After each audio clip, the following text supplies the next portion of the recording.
গল্প বলার দেশে সবাইকে আমন্ত্রণ জানাই। আজকে যে গল্পটি পড়ব, গল্পটির নাম মহানগর। লেখক সাহিত্যিক প্রেমেন্দ্র মিত্র। আমার সঙ্গে চলো মহানগরে। যে মহানগর ছড়িয়ে আছে আকাশের তলায় পৃথিবীর ক্ষতের মতো, আবার যে মহানগর উঠেছে মিনারে মন্দির চূড়ায় আর অব্রভেদী প্রাসাদ শিখরে তারাদের দিকে, প্রার্থনার মতো মানবাত্মার।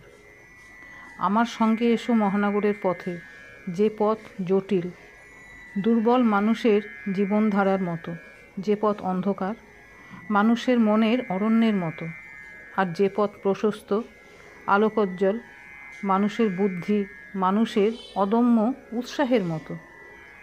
এ মহানগরের সঙ্গীত রচনা করা উচিত, ভয়াবহ বিস্ময়কর সঙ্গীত। তার পটভূমিতে যন্ত্রের নির্ঘোষ, ঊর্ধ্বমুখ কলের শঙ্খনাদ, সমস্ত পথের সমস্ত চাকার ঘর ঘর শিকলের ঝনৎকার, ধাতুর সঙ্গে ধাতুর সংঘর্ষের আর্তনাদ। শব্দের এই পটভূমির ওপর দিয়ে চলেছে বিসর্পিল সুরের পথ, প্রিয়ার মতো যে নদী শুয়ে আছে মহানগরের কোলে, তার জলের ঢেউয়ের সুর, আর নগরের ছায়াবিথির ওপর দিয়ে যে হাওয়া বয়, নির্জন ঘরে প্রেমিকেরা অর্ধস্ফুটে যে কথা বলে তারও। সে সঙ্গীতের মাঝে থাকবে উত্তেজিত জনতার সম্মিলিত পদধ্বনি, শব্দের বন্যার মতো, আর থাকবে ক্লান্ত পথিকের পথের উপর দিয়ে পা টেনে নিয়ে যাওয়ার আওয়াজ। মধ্যরাত্রে যে পথিক চলেছে অনির্দিষ্ট আশ্রয়ের খোঁজে। কঠিন ধাতু ও ইটের ফ্রেমে লক্ষ জীবনের সূত্র নিয়ে মহানগর বুনছে যে বিশাল সুচিত্রিত, যেখানে খেই যাচ্ছে নিশ্চিহ্ন হয়ে হারিয়ে, উঠছে জড়িয়ে নতুন সুতোর সঙ্গে অকস্মাৎ, সহসা যাচ্ছে ছিঁড়ে। সেই বিশাল দুর্বোধ চিত্রের অনুবাদ থাকবে সে সঙ্গীতে। এই সঙ্গীত রচনা করার শক্তি আমার নেই। আমি শুধু মহানগরের একটুখানি গল্প বলতে পারি, মহানগরের মহাকাব্যের একটুখানি ভগ্নাংশ। তার কাহিনী সমুদ্রে দু একটি ঢেউ, মহাসঙ্গীতের স্বাদ তাতে মিলবে না, তৃষ্ণা তাতে মেটাবার নয়, জানি। সংকুচিত আড়ষ্টভাবে নদীর যে শাখাটি ঢুকেছে নগরের ভেতর, তারই অগভীর জলের মন্থর স্রোতে ভেসে আমরা গিয়ে উঠব নড়ালের পোলের তলায় ফুটন্ত কদম গাছের নিশান দেওয়া সেই পুরনো পোনাঘাটে। আমরা পেরিয়ে যাব পুরনো সব ভাঙা ঘাট, পেরিয়ে যাব ন্যাড়া শিবের মন্দির, পেরিয়ে যাব ইটখোলা আর চালের আড়ত, কেঠোপটি আর পাজা করা টালি ও ইট আর সুরকি বালির গোলা। আমরা চলেছি পোনার নৌকায়। আমাদের নৌকার খোলে টইটম্বুর জল, আর তাতে কিলবিল করছে মাছের ছানা। সে পোনার চারা বিক্রি হবে কুনকে হিসাবে পোনাঘাটে। আষাঢ় মাসের ভোরবেলা, বৃষ্টি নেই, কিন্তু আকাশ মেঘে ঢাকা। সূর্য হয়তো উঠেছে পূবের বাঁকা নগর শিখর রেখার পেছনে। আমরা পেয়েছি মাত্র মেঘ থেকে চোয়ানো স্তিমিত একটু আলো। সে আলোয় এদিকে দরিদ্র শহরতলিকে আরও যেন জীর্ণ দেখাচ্ছে। ভাঙা ঘাটে এখনও স্নানে বড় কেউ আসেনি। গোলাগুলি ফাঁকা, ধানের আড়তের ধারে শূন্য সব শালতি বাঁধা, সব খা খা করছে। জোয়ারের টানে ভেসে চলেছে নৌকা।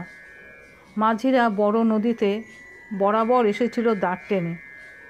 এখন তারা ছইয়ের ভেতর একটু ঘুমিয়ে নিচ্ছে। শুধু হালে বসে আছে মুকুন্দ, আর তার কাছে কখন থেকে চুপটি করে গিয়ে বসেছে যে রতন, তা কেউ জানে না। সেই বুঝি রাত না পোহাতেই। নৌকা তখন মাঝ নদীতে। বাদলা রাতে আকাশে ছিল না তারা। রতনের মনে হয়েছে সব তারা যেন নেমেছে জলের ওপর। নদী তখন মহানগরের নাগাল পেয়েছে। দুধারে জাহাজ আর স্টিমার, গাধা বোট আর বড় বড় কারখানার সব জেটি। অন্ধকারে তাদের রূপ দেখা যায় না, দেখা যায় শুধু গায়ে আলোর ফোঁটা, অগুন্তি ফোঁটা, কালো জলের এপার থেকে ওপারে। মেঘলা আকাশ ছেড়ে তারাগুলোই তো নেমেছে নদীর ওপর। রতন ভয়ে ভয়ে এসে বসেছে নিঃসারে হালের কাছে। কে জানে বাবা বকবে কি না, হয়তো ধমকে আবার দেবে পাঠিয়ে ছইয়ের ভেতর। কিন্তু সে কি থাকতে পারে এমন সময় ছইয়ের ভেতর? নৌকা যখন পেয়েছে মহানগরের নাগাল, আকাশের তারা যখন নেমেছে জলের ওপর, তার যে কত দিনের স্বাদ, কত দিনের স্বপ্ন।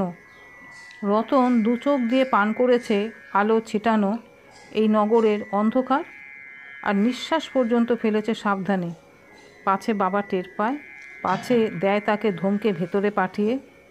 কিছুই তো বিশ্বাস নেই। বাবা তো তাকে আনতেই চায়নি বাড়ি থেকে। ছেলে মানুষ আবার শহরে যায় নাকি? আর নৌকায় এতখানি পথ যাওয়া কি সোজা কথা? কি করবে সে সেখানে গিয়ে? কত কাকুতি মিনতি করে কেঁদে কেটে না রতন শেষ পর্যন্ত বাবাকে নিমরাজি করিয়েছে। তবু নৌকায় তুলে বাবা তাকে শাসিয়ে দিয়েছে, খবরদার, পথে দুষ্টুমি করলে আর রক্ষে থাকবে না। না, দুষ্টুমি সে করবে না, কাউকে বিরক্তও না। তাকে যা বলা হবে তাই করতে সে রাজি। সে শুধু একবার শহর দেখতে চায়, রূপকথার গল্পের চেয়ে অদ্ভুত সেই শহর। কিন্তু শুধু তাই জন্য কি শহরে আসবার এই ব্যাকুলতা রতনের? আচ্ছা, সে কথা এখন থাক। কিন্তু রতনকে কেউ লক্ষ্য করে না, কিংবা লক্ষ্য করেও গ্রাহ্য করে না। রতন বসে আছে নিঃসারে, শুধু সমস্ত দেহের রেখায় ফুটে উঠেছে তার ব্যগ্রতার প্রখরতা। ধীরে ধীরে অন্ধকার এলো ফিকে হয়ে। এবার নদী রেখায় স্পষ্ট হয়ে উঠেছে। প্রথম ছিল চারিধারে আবছা কুয়াশা, প্রকৃতির পটের ওপর যেন রঙের এলোমেলো ছোপ, কোথাও একটু ঘন, কোথাও হালকা। সে রঙের ছোপ তখনও নির্দিষ্ট রূপ দেয়নি। নীহারিকার মতো আকারহীন সেই অস্পষ্ট ধোঁয়াটে তরলতা থেকে রতনের চোখের ওপরেই কে যেন এই মাত্র নতুন পৃথিবী সৃষ্টি করে তুলেছে। আকাশের গায়ে কালো খানিকটা তুলির পোচ দেখতে দেখতে হয়ে উঠল প্রকাণ্ড একটা জাহাজ। তার জটিল মাস্তুলগুলি উঠেছে ছোটোখাটো অরণ্যের মতো মেঘলা আকাশে। তার নোঙরের শেকল নেমেছে অতিকায় অজগরের মতো জলের ভেতর। রতনদের নৌকা সে দানবের ভ্রুকুটির তলা দিয়ে ভয়ে ভয়ে পার হয়ে যায় ছোট শোলার খেলনার মতো। জলের আরেক ধারে বিছানো ছিল খানিকটা তরল গাঢ় রঙের কুয়াশা। সে কুয়াশা জমাট বেঁধে হয়ে গেল অনেকগুলো গাধা বোটের জটলা। একটি জেটির চারিধারে তারা ভিড় করে আছে।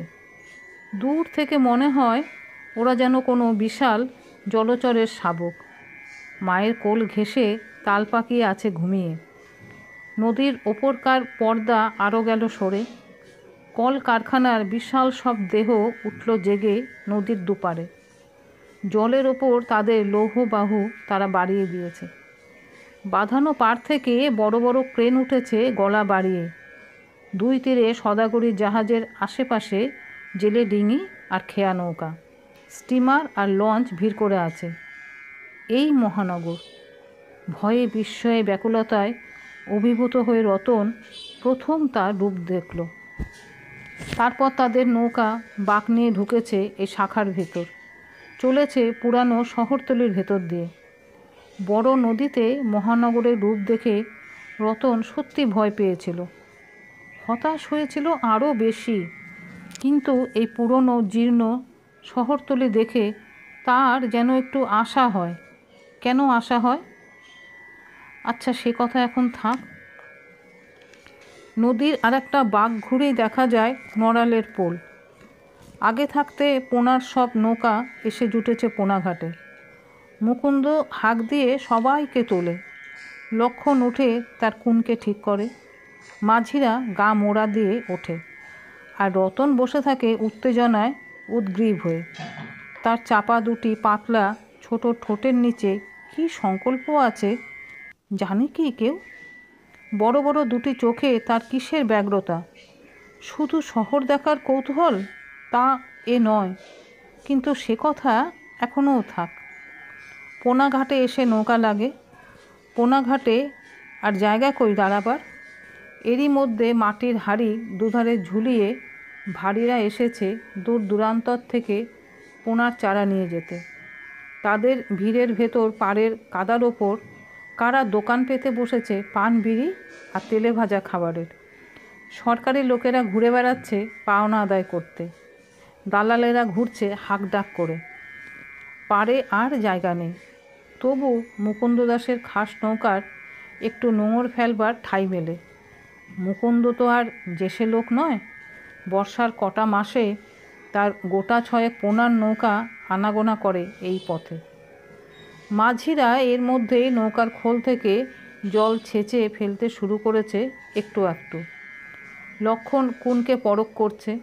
মাছ মেপে দেবার সময় খানিকটা জল রেখে হাত সাপাই করতে সে ওস্তাদ। মুকুন্দ দাস নৌকা থেকে জলে নেমে ডাঙায় ওঠে। পেছন দিকে হঠাৎ চোখ পড়ায় ধমক দিয়ে বলে, তুই নামলি যে বড়। রতন বাবার দিকে কাতরভাবে তাকায়। মুকুন্দ একটু নরম হয়ে বলে, আচ্ছা, কোথাও যাসনি যেন, ওই কদম গাছের তলায় দাঁড়াগে যা। রতন তাই করে। কদম গাছ থেকে অসংখ্য ফোঁটা ফুল ঝরে পড়েছে মাটিতে। কাদায় মানুষের পায়ের চাপে রেণুগুলো থেতলে নোংরা হয়ে গেছে। পোনাচারার হাটে কদম ফুলের কদর নেই। রতনের চারিধারে হট্টগোল। চাপড়াও না হে, নইলে বাড়ি গিয়ে মাছ চচ্চড়ি খেতে হবে যে। একটা নতুন হাঁড়িও জোটেনি। ভাতের তিজেলটাই এনেছো বুঝি টেনে। তারপর মাছ যখন ঘেমে উঠবে তখন হবে দালাল বেটার দোষ। ভারীরা কেউ এসেছে খালি হাঁড়ি নিয়ে। কারুর কেনা প্রায় সাঙ্গ হলো। বসে বসে তারা হাঁড়ির জল চাপড়ায়, মরা মাছ ছেঁকে ফেলে। নদীর ধারের কাদায় মরা মাছ আর কদম রেণু মিশে গেছে। রতন কিন্তু কদমতলায় বেশিক্ষণ দাঁড়িয়ে থাকে না। এখানে থাকবার জন্যে কাকুতি মিনতি করে সে তো শহরে আসেনি। সারা পথ সে মনের কথা মনেই চেপে এসেছে। মুখ ফুটে একবার বুঝি লক্ষণকে গোপনে চুপি চুপি জিজ্ঞাসা করেছিল, হ্যাঁ কাকা, পোনাঘাটের কাছেই উল্টো ডিঙি না? লক্ষণ কাকা হেসে বলেছে, দূর পাগলা, উল্টো ডিঙি কি সেথা? সে হলো কত দূর। তারপর অবাক হয়ে জিজ্ঞাসা করেছে, কেন রে, উল্টো ডিঙির খোঁজ কেন? উল্টো ডিঙির নাম তুই শুনলি কোথা? কিন্তু রতন তারপর একেবারে চুপ। তার পেটের কথা বার করে কার সাধ্য? কদমতলায় দাঁড়িয়ে উৎসুকভাবে রতন চারিদিকে তাকায়। তার বাবা কাজে ব্যস্ত। রতন একসময় বেরিয়ে পড়ে রাস্তায়। কাউকে কিছু জিজ্ঞাসা করতে এখানে তার সাহস হয় না। একটা দিক খেয়াল মতো ধরে সে এগিয়ে যায়।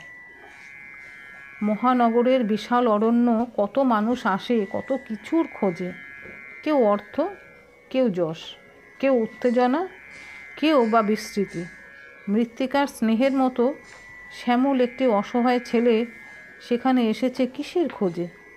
এই অরণ্যে নিজের আকাঙ্ক্ষিতকে সে খুঁজে পাওয়ার আশা রাখে, তার দুঃসাহস তো কম নয়। অনেক দূর গিয়ে রতন সাহস করে একজনকে পথ জিজ্ঞাসা করে। লোকটি অবাক হয়ে তার দিকে তাকায়, বলে, এ তো অন্য দিকে এসেছো ভাই, উল্টো ডিঙি ওই দিকে, আর সে তো অনেক দূর। অনেক দূর? তা হোক। অনেক দূরকে রতন ভয় করে না। রতন অন্য দিকে ফেরে। লোকটি কি ভেবে তাকে জিজ্ঞাসা করে, তুমি একলা যাচ্ছ অত দূর? তোমার সঙ্গে কেউ নেই? রতন সংকুচিতভাবে বলে, না। লোকটির কি মনে হয়? একটু শক্ত হয়ে জিজ্ঞাসা করে, বাড়ি থেকে পালিয়ে যাচ্ছ না তো? উল্টো ডিঙিতে কার কাছে যাচ্ছ? রতন ভয়ে ভয়ে বলে ফেলে, সেখানে আমার দিদি থাকে। তারপর তাড়াতাড়ি সেখান থেকে চলে যায়। লোকটা যদি আরও কিছু জিজ্ঞাসা করে, যদি ধরে নিয়ে যায় আবার তার বাবার কাছে। এবার তাহলে বলি, রতন এসেছে দিদিকে খুঁজতে। যেখানে মানুষ নিজের আত্মাকে হারিয়ে খুঁজে পায় না, সে মহানগর থেকে তার দিদিকে সে খুঁজে বার করবে। শহর মানে তার দিদি। বাড়িতে থাকতে সে ভেবেছে শহরে গেলেই বুঝি দিদিকে পাওয়া যায়। মহানগরের বিরাট রূপ তার সে ধারণাকে উপহাস করেছে, কিন্তু তবুও সে হতাশ হয়নি। দিদিকে খুঁজে সে পাবেই। শিশু হৃদয়ের বিশ্বাসের কি সীমা আছে? কিন্তু দিদিকে খোঁজার কথা তো কাউকে বলতে নেই। দিদির নাম করাও যে বাড়িতে মানা, তা কি সে জানে না? অনুচ্চারিত কোনো নিষেধ তার শিশু মনের ব্যাকুলতাকে মুখ করে রেখে দেয়। তাই সে সারা পথে এসেছে মনের কথা মনে চেপে। তাই সে একা বেরিয়েছে দিদির সন্ধানে। দিদিকে যে তার খুঁজে বার করতেই হবে। দিদি না হলে তার যে কিছু ভালো লাগে না। ছেলেবেলা থেকে সে তো মাকে দেখেনি, জেনেছে শুধু দিদিকে। দিদি তার মা, দিদি তার খেলার সাথী। বিয়ে হয়ে দিদি গেছিল শ্বশুরবাড়ি, তবুও তাদের ছাড়াছাড়ি হয়নি। কাছাকাছি দুটি গা। রতন নিজেই যখন তখন পালিয়ে গিয়ে হাজির হয়েছে দিদির কাছে। তারপর দিদির কাছ থেকে তাকে নিয়ে আসা সোজা ব্যাপার নয়। দিদি যেখানে থাকতে পারে দিনের পর দিন, সেখানে তার বেশি দিন থাকা কেন যে দোষের, তা সে কেমন করে বুঝবে? তারপর কি হলো কে জানে। একদিন তাদের বাড়িতে বিষম গণ্ডগোল। দিদির শ্বশুরবাড়ি থেকে লোক এসেছে ভিড় করে এসেছে গায়ের লোক। থানা থেকে চৌকিদার পর্যন্ত এসেছে। ছেলে মানুষ বলে তাকে কেউ কাছে ঘেঁষতে দেয় না। তবু সে শুনেছে দিদিকে কারা নাকি ধরে নিয়ে গেছে। তাকে আবার কেড়ে আনলেই তো হয়। কেন যে কেউ যাচ্ছে না তাই ভেবে তার রাগ হয়েছে। তারপর সে আরও কিছু শুনেছে। শিশুর মন অনেক বেশি সজাগ। দিদিকে কোথায় ধরে নিয়ে গেছে কেউ নাকি জানে না। এইবার সে কেঁদেছে। কে জানে কারা নিয়ে গেছে দিদিকে ধরে। তারা হয়তো দিদিকে মারছে, হয়তো দিচ্ছে না খেতে। দিদি হয়তো রতনকে দেখবার জন্য কাঁদছে। এ কথা ভেবে তার জন্য আরও কান্না পায়। বাবা তাকে আদর করেছেন কান্না দেখে। মাথায় হাত বুলিয়ে বলেছেন, কান্না কেন বাবা? চুপি চুপি রতন বলেছে, দিদি যে আসছে না বাবা। মুকুন্দ শিশুর সজাগ মনের রহস্য না জেনে বলেছে, আসবে বই কি বাবা, শ্বশুরবাড়ি থেকে কি রোজ রোজ আসতে আছে?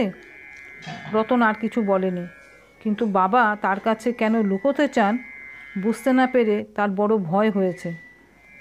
তারপর একদিন সে শুনেছে যে দিদিকে নাকি পাওয়া গেছে। দারোগা সাহেব পুলিশ নিয়ে গিয়ে তাকে নাকি কোন দূর দেশ থেকে খুঁজে বার করেছেন। দিদিকে খুঁজে পাওয়া গেছে। রতনের আনন্দ আর ধরে না। দিদি এতদিন বাদে তাহলে আসছে। কিন্তু কোথায় দিদি? একদিন দুদিন ব্যাকুলভাবে রতন অপেক্ষা করে, কিন্তু দিদি আসে না।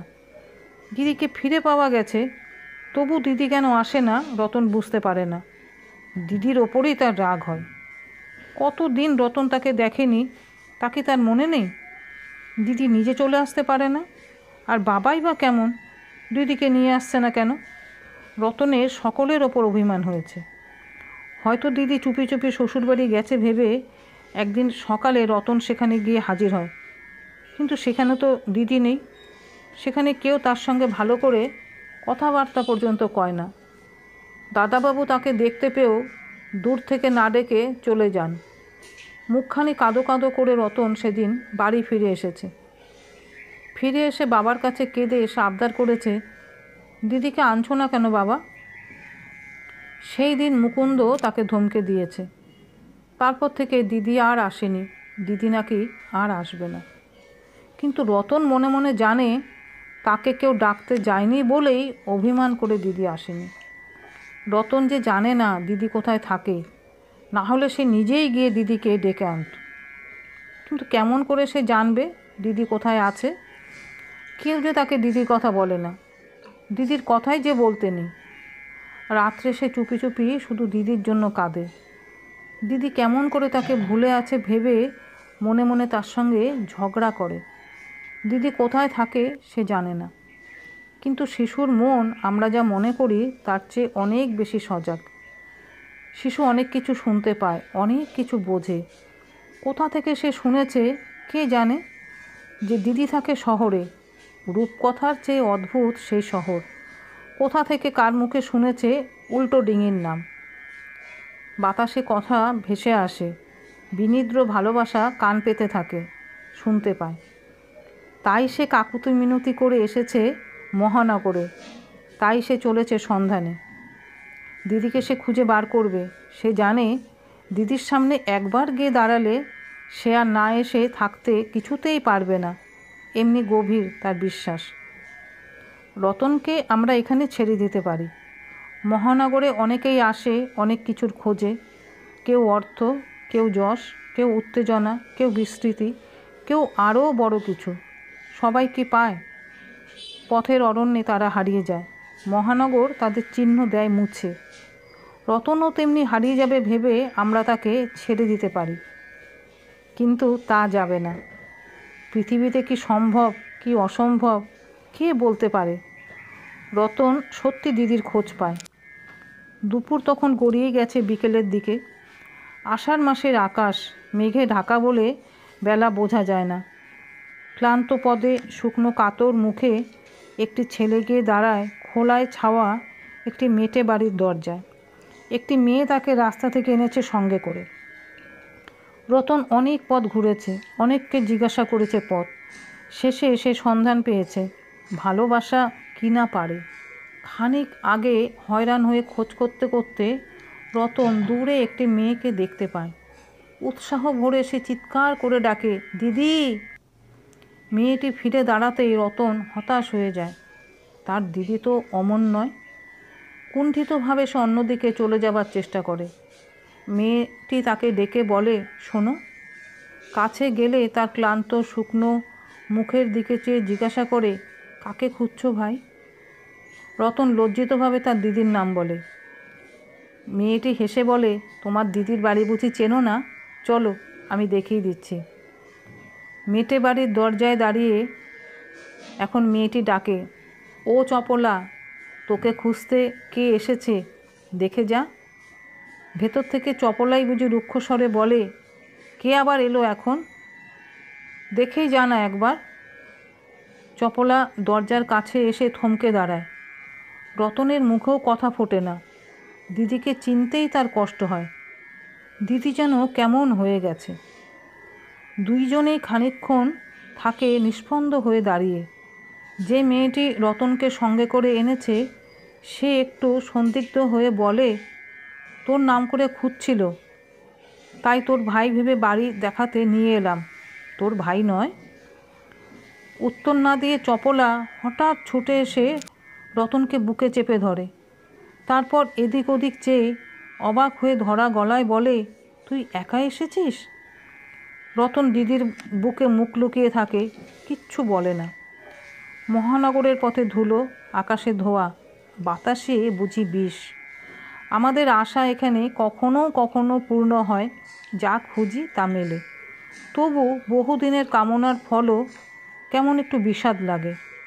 মহানগর সব কিছুকে দাগি করে দেয়, সার্থকতাকেও দেয় একটু বিষিয়ে। চপলা রতনকে ঘরে নিয়ে যায়। সে ঘর দেখে রতন অবাক। মাটির ঘর এমন করে সাজানো হতে পারে? এত সুন্দর জিনিস সেখানে থাকতে পারে? রতন তা কেমন করে জানবে?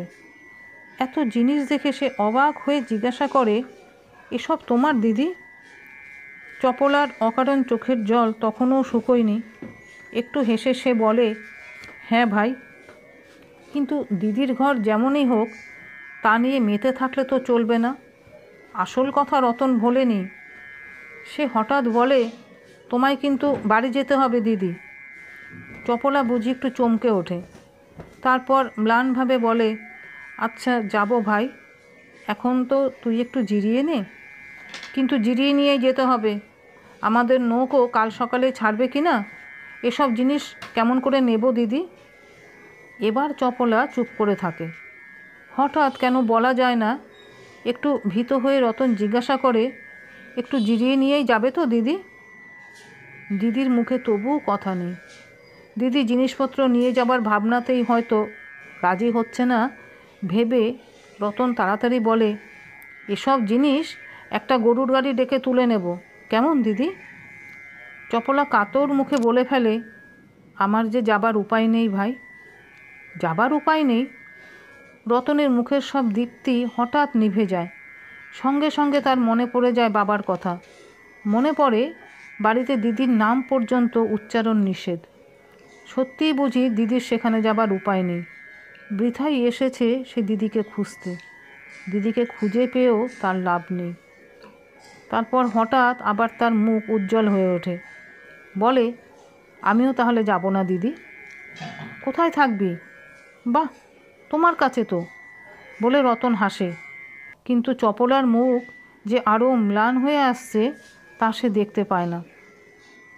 তারপর খেয়ে দিয়ে সারা বিকাল দুই ভাই বোনের গল্প হয়। কত কথাই তাদের আছে বলবার, জিজ্ঞাসা করবার। কিন্তু সন্ধ্যা যত এগিয়ে আসে তত চপলা কেমন অস্থির হয়ে ওঠে। একবার সে বলে, তুই যে চলে এলি একলা, বাবা হয়তো খুব ভাবছে। দিদির প্রতি অবিচারের জন্য বাবার ওপর রতনের একটু রাগই হয়েছে।